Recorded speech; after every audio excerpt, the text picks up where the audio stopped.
मैं शिवकांत गौतम आप सभी का स्वागत करता हूं। आपने लॉगिन किया है one India YouTube channel. Pakistan के बलूचिस्तान में कुछ तस्वीरें ऐसी आई हैं जो विचलित सी कर देती हैं। छोटे छोटे बच्चों को मारा जा रहा है और ऐसा नहीं है कि ये आज शुरू हुआ हो, ये सालों से है। आजादी के बाद से ही ऐसा होता आ रहा है। बलूचिस्तान में हिंदू हैं या नहीं ये भी एक बड़ा सवाल है। बचे हैं या नहीं, थे लेकिन अब हैं या नहीं ये भी एक बड़ा सवाल है। पाकिस्तान की कुल आबादी का 1.6% हिंदू बचा है पाकिस्तान में। सबको कन्वर्ट कर दिया गया, मार दिया गया, खत्म कर दिया गया एक किस्म से। 2001 से 2009 के बीच में 33 जर्नलिस्ट मार दिए गए बलूचिस्तान के लिए आवाज उठाने पर, और 2009 से 2012 तक 23 जर्नलिस्ट को मारा गया है। क्या है बलूचिस्तान की पूरी कहानी? क्यों पाकिस्तान के विरुद्ध भारत बलूचिस्तान को मुद्दा बना सकता है और उस मुद्दे को पूरी दुनिया के सामने उठा सकता है? ह्यूमन राइट वायलेशन वहां पर होती रही हैं, ये रिपोर्टें भी दर्ज हो चुकी हैं। उसके बावजूद यूएन क्यों नहीं कुछ कर रहा है? इस मुद्दे पर बात करने के लिए मेरे साथ जुड़ रही है मशहूर कॉलमनिस्ट तवलीन सिंह जी। बहुत बहुत स्वागत है मैम आपका शो में। Thank you. पाकिस्तान में बलूचिस्तान, आप बड़े अच्छे से वाकिफ होंगे इस एरिया से, और ये क्या मामला है इससे भी। आजकल ट्विटर पर बहुत सारी ऐसी तस्वीरें आती है जिसमें ह्यूमन राइट की जब तक बात करते हैं और जो हमारे आदर्श लिबरल जो हैं वो झंडे गाड़ लेते हैं, जंतर मंतर बैठ जाते हैं, लेकिन उन तस्वीरों को देखकर कुछ भी उन्होंने अभी तक रिएक्ट नहीं किया है। अरे भाई, हमारे पाकिस्तान के खिलाफ कहाँ आवाज उठाने वाले हैं? हमारे जो ह्यूमन राइट्स वाले हैं वो उन मुल्कों के खिलाफ आवाज उठाते हैं जहाँ पे लोकतंत्र है। हाँ, जहाँ पे जर्नैल बैठे हुए हैं जो वो चला रहे हैं मुल्कों को। चाइना पे क्यों नहीं कोई एतराज करता ह्यूमन राइट्स को लेके? कोई कभी बैठे हैं जंतर मंतर पे? जी, तो ये एक सवाल जो मैं करना चाह रहा था, वो एक आपने तस्वीर देखी होगी आलियान कुर्दी की, जो एक बच्चा था डूब गया था। कुछ ऐसी तस्वीरों को आज ट्विटर पे मैंने सुबह से देख रहा था। हालांकि ये मुद्दा ट्रेंड में नहीं है, लेकिन फिर भी मैंने इसीलिए आपको बात करने के लिए जो है आमंत्रित किया कि आलियन कुर्दी की फोटो के साथ एक बच्चे की फोटो और थी जो बलूचिस्तान में काट दिया गया है। और उस पर ये ट्वीट में ये भी था कि ये जो है वहां की आर्मी जो है पाकिस्तान की, वो अब बच्चों को भी टारगेट करती है और उनको मार देती है, छोटे छोटे 3-3, 4-4 साल के बच्चे। तो पाकिस्तान में भी एक सीरिया है और वो सीरिया बलूचिस्तान है। कहाँ तक ये आपको ठीक लगता है? किस तरीके का वहां पर माहौल है और क्या चल रहा है आखिर वहां पर? वहाँ पे आजादी का जो आंदोलन है वो चल रहा है पाकिस्तान बनने के फौरन बाद से जी। वहाँ पे जो जितनी ये खाने हैं, जो असली धन है धरती के अंदर, वो सबसे ज्यादा माना जाता है बलूचिस्तान में है जी।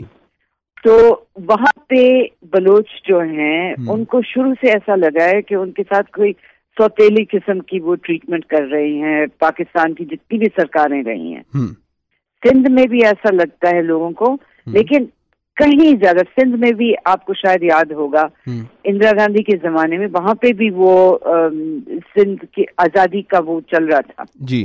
सिंध को वो तोड़ने की कोशिश चल रही थी और इंदिरा गांधी ने गलती से वहां पे जब बोल दिया कि हम इसका समर्थन कर रहे हैं तो वो बंद हो गया था।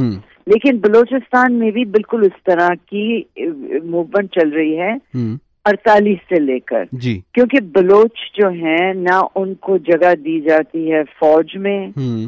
फौज आप तो जानते ही होंगे तकरीबन पूरी तरह से पंजाबी है और जो बचा कुछ हिस्सा है वो पठानों को दिया गया है। तो ये बहुत पुराना आंदोलन है। बलूचिस्तान अगर अलग हो जाता, क्योंकि कुछ हिस्सा बलूचिस्तान का ईरान में भी है जी, तो ये जो है वो बहुत पुराना वहाँ पे आंदोलन चल रहा है। और मुशर्रफ के जमाने में ये बढ़ गया था क्योंकि अकबर बुख्ती नाम के थे ये आंदोलन को जो चलाने वाले थे जी। और वहाँ के वो बहुत बड़े वो लीडर हैं, उनको मुशर्रफ ने फौज भेज के मारा है। हाँ, यानी खुलेआम। हाँ, तो उसके बाद जो ये आंदोलन चला रहे हैं आजादी का, वो सब छोड़ के चले, जो लीडर हैं जी। वो अब स्विट्जरलैंड में बैठे हैं। तो ऐसा है, ये है स्टोरी जितना मैं जानती हूँ। और जो ताजा हालात वहां पर है, मान लीजिए पहले जो था आजादी की लड़ाई एक किस्म से वो लड़ रहा है बलूचिस्तान, तो ये चीजें तो रही होगी, फौज जो है वो रही होगी हमेशा हावी वहां पर, लेकिन बच्चों को अब जो मारा जा रहा है, छोटे बच्चों को, वो तो क्योंकि अगर आप फौज भेज के वहां पे तशद्दुद फैलाओगे तो बच्चे तो मरते ही हैं ना, और उसमें बच्चे भी मरते हैं और औरतें भी मरते हैं। ऐसा मुझे नहीं लगता कि जानबूझ के उनको निशाना बनाया जा रहा है, लेकिन पाकिस्तान की जो फौज है ऐसा कर सकती है, मुझे इसमें कोई शक नहीं है जी, क्योंकि हमारे यहाँ नहीं करते। हमारे यहाँ जी नहीं, हमारी फौज नहीं तो जो ये पाकिस्तानी चला रहे हैं जिहादी तंजीमों को, बिल्कुल बिल्कुल, वो कौन सा देख के मारते हैं, वो तो बच्चों को भी मार देते हैं, औरतों को भी मार देते हैं। उनको मारने में मजा आता है, वो तो खुद ही कहते हैं चीजें। एक छोटा सा आंकड़ा, जब भारत आजाद हुआ था, पाकिस्तान अलग हुआ था, तो हिंदू ज्यादा थे और अब 1.6% जो है आबादी का कुल रह गए हैं, इंडिया में बड़े हैं, हालांकि ये अलग सा विषय है, लेकिन फिर भी अब ये भी माना जा रहा है कि बलूचिस्तान में जो हिंदू हैं उन पर हमले बहुत ज्यादा बढ़े हैं इन दिनों में। अच्छा, ये मुझे पता ही नहीं था कि वहाँ पे हिंदू बाकी हैं। सिंध में है, बलूचिस्तान का मुझे नहीं मालूम जी, है क्या? 1.6 पूरे पाकिस्तान में है, और जो बचा हुआ है एक आध हिंदू है बलूचिस्तान में, तो वहां पर वो उनको मारा जा रहा है बुरी तरह से। ये एक चीज, बलूचिस्तान को किस तरीके से आंका जा सकता है? मैं एक छोटी सी चीज पढ़ रहा था कि 2001 से 2009 के बीच में 33 जर्नलिस्ट जो थे उनको मारा गया जिन्होंने बलूचिस्तान के लिए आवाज उठाई। 2009 से 12 के बीच में 23 को मारा गया। और खास बात यह कि पाकिस्तान जो नकाब ओढ़कर रहता है, अमेरिका के पास जाता है, चाइना के पास जाता है मांगने के लिए, यूएन में अभी तक क्यों नहीं आवाज उठी है? जबकि ह्यूमन राइट्स वाले अपनी रिपोर्टें भी दे सके हैं कि पाकिस्तान जो है ह्यूमन राइट्स का उल्लंघन करता है बलूचिस्तान में जी। अच्छा, कुछ हद तक तो इसलिए क्योंकि पाकिस्तान ने दुनिया में जाके ये बिल्कुल झूठी बात फैलाई है कि बलूचिस्तान में जो अशांति फैल रही है वो भारत सरकार फैला रही है, यानी कि हमारी जो खुफिया एजेंसियां हैं जी। तो ये मैं जब भी जाती हूँ पाकिस्तान, मुझे कहते हैं कि जी आप भी तो कर रहे हो बलूचिस्तान में, और ये पाकिस्तानी मानते हैं और ये बात फैलाते भी हैं कि ऐसा भारत कर रहा है, लेकिन आप जानते हो, हम जानते हैं, हमारी की इतनी काबिलियत है ही नहीं जी। लेकिन हमारे पूर्व प्रधानमंत्री तो मान बैठे थे ना 2012 में, जैसे बात हो रही थी हमारी। देख लो, एक इतनी बड़ी गलती कर गए मनमोहन सिंह जब शर्म एल शेख में मिले थे गिलानी के साथ। तो उस वक्त कश्मीर, ये शायद ये बॉम्बे में जो हादसा हुआ था फौरन उसके बाद गए हैं या 6 महीने बाद। हाँ, और बात करनी चाहिए थी कि जी आप क्या कर रहे हो हमारे देश में। उल्टा ये वहां पे मान के आ गए कि हाँ जी हम आप के जो जिहादी आतंकवादी हैं उनकी भी बात करेंगे और बलूचिस्तान में जो हो रहा है उसकी भी बात करेंगे। ये शायद पहले प्रधानमंत्री हैं भारत के जो इस तरह का गलत बयान देके आए हैं। देहाती औरत भी सुनकर आए फिर वहां से। हाँ, ये भी है। हाँ। अब जो नीति है, आपको कितना नीति में बदलाव लग रहा है पिछले 1.5 साल में भारत की विदेश नीति में, और खासकर पाकिस्तान को लेकर? जिस तरीके से कश्मीर में आज तक कभी नहीं देखा था, जो ये नेता हैं अलगाववादी, इनको मिलने से रोका नहीं जाता था, बिरयानी खिलाई जाती थी, और अब इनको रोक दिया गया है, एक किस्म से इनकी जड़ें काटी जा रही हैं। ये नीति जो है कितनी कारगर सिद्ध होगी और क्या सही नीति है ये? मुझे तो लगता है बिल्कुल सही नीति है जी। मैं तो बहुत पहले से मानती हूँ कि हमने अगर बात करनी है पाकिस्तान के साथ तो ये तय करके हम जाएं कि जी हमने फलानी चीजें इन पे बात करना है हमने, और कश्मीर आपको मिल जाए ऐसे आप उम्मीद ही छोड़ दो, क्योंकि नहीं सीमाएं बदली जाएंगी। निर्मल सिंह जो वहाँ के उप मुख्यमंत्री हैं कश्मीर के, उन्होंने बोला ही है कि कश्मीर मुद्दा नहीं है, अब जो पाकिस्तान के पास कश्मीर हमारा है वो छुड़ाना वो मुद्दा है। अब वो रख लें बेशक, नहीं वो तो बोल रहे कि वो हमें वापस लेना है, वो किस तरह लेना ये सोच रहे हैं हम अब। हाँ, नहीं ये अच्छी बात कही है। मैं तो मानती हूँ कि अगर हम डट के बात करें दुनिया के दरबारों में तो ऐसा अभी तक जो हम बुज़दिली से, कमजोरी से कश्मीर का मुद्दा उठाते हैं वो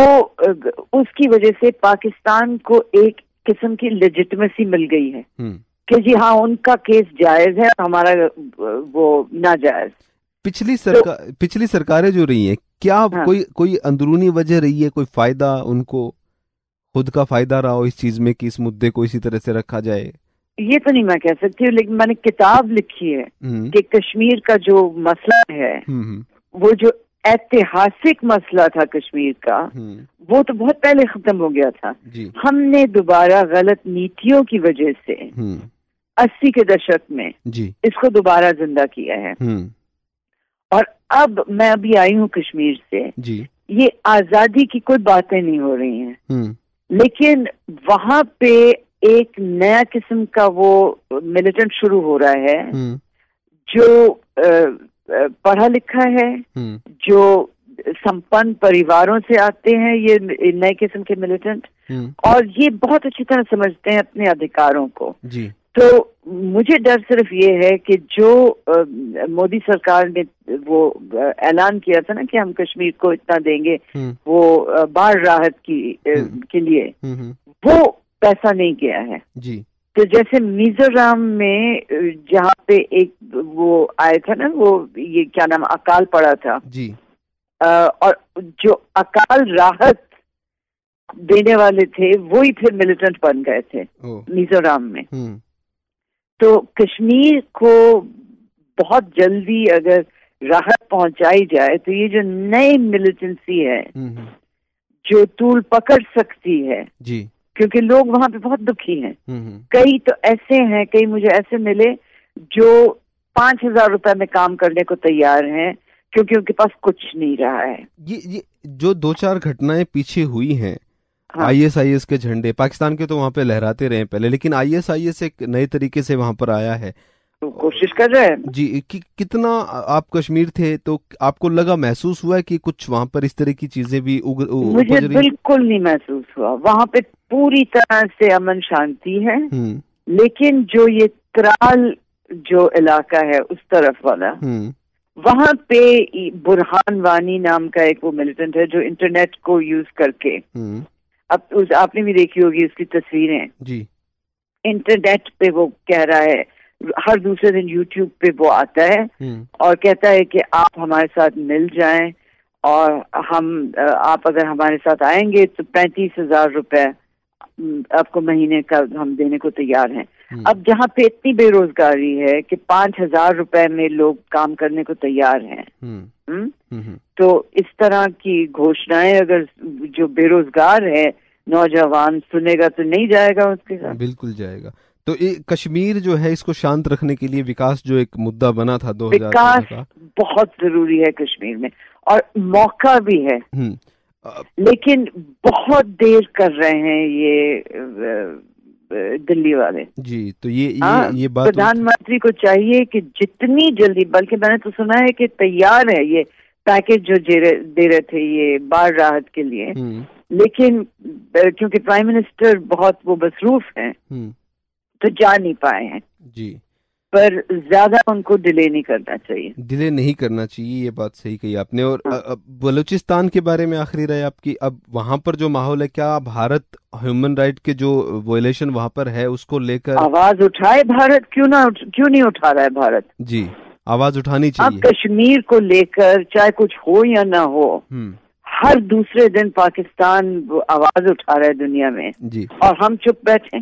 बिलावल भुट्टो ने कल एक रैली में भी कहा है कि नवाज शरीफ जो हैं वो गीदड़ हैं, कायर हैं, वो अब आवाज नहीं उठा सकते कश्मीर को लेकर। और ये बड़ा बहादुर है, देशों में बैठ के पॉलिटिक्स में आ रहे हैं जी। ये तो पाकिस्तान आते ही नहीं, ये दुबई में बैठा रहता है। ये बड़ा बहादुर है, ये बहादुर जो है उन्होंने बोला है। तो ये बात तो माननी पड़ेगी, 1.5 साल में रुख जो है पाकिस्तान भी अब भाग रहा है, हर जगह जाता है, अपनी गुहार लगाता है कि हमारे साथ बुरा हो रहा है। पहले इस तरह नहीं था, लेकिन अब जो है दबाव रहा है। डोवल का कोई खास योगदान आप मान सकती हैं इस चीज में? भाई मैं तो डोवल को बहुत रिस्पेक्ट करती हूँ। मेरा मानना है कि बड़ा अच्छा हमको एक वो मिला है NSA जो वाकई इस देश की सुरक्षा के लिए कुछ करके जाएगा जी। चलिए जी, बाकी कश्मीर शांत है, लेकिन बलूचिस्तान का जो मुद्दा है वो जो सोशल मीडिया पे अभी छाया हुआ है, बाकी कहीं आता नहीं है, और हमारे लिबरल इस पे बात भी नहीं करते हैं। लेकिन थोड़ा सा देखना पड़ेगा, बलूचिस्तान को भी उठाना पड़ेगा, और भारत खासकर पाकिस्तान पे दबाव बना सकता है इस मुद्दे को लेकर। जरूर बनाना चाहिए। चलिए जी, बहुत बहुत धन्यवाद मैम। Okay, thank you. ये थे हमारे साथ तवलीन सिंह जी। पाकिस्तान में सीरिया है, उसका नाम बलूचिस्तान है। भारत को बलूचिस्तान में हो रहे अन्याय के विरुद्ध, जो वहां की जनता के ऊपर अन्याय हो रहा है, आवाज उठानी चाहिए। वन इंडिया पॉडकास्ट में फिलहाल इतना ही।